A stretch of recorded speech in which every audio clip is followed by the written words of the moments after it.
Horses and donkeys can look very similar, but they're actually completely different species and they do different jobs around the farm.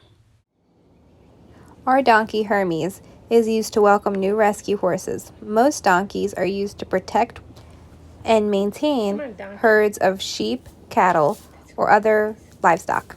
Donkeys are known for being fearless and being able to chase off coyotes and other wildlife that try to affect what they're protecting.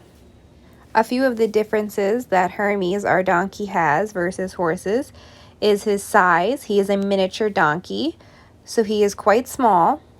Donkeys have a very thin mane and tail that sticks straight upright. They have large ears that are great for listening. Donkeys are rarely ridden.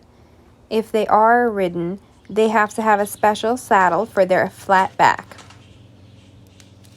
Lastly, donkeys are known, instead of to neigh like horses, they do something called braying, which is much louder and a whole different octave than horses.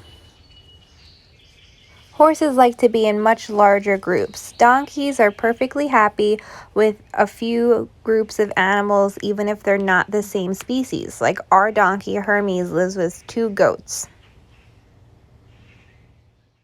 The reason why horses are easier to ride than donkeys is horses have a more pronounced wither bone, which is the bone right above the shoulders. It's where the top of the saddle sits.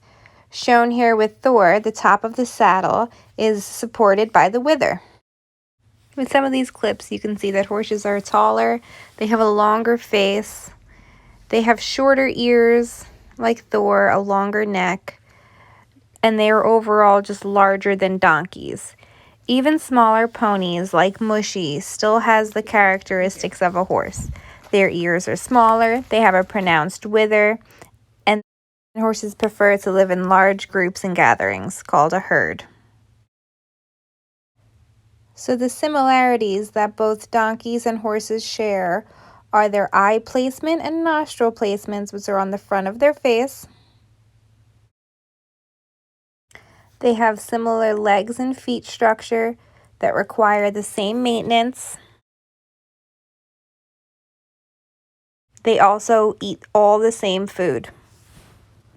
Donkeys and horses are a good example that even though they all look very similar, they can be completely different animals altogether.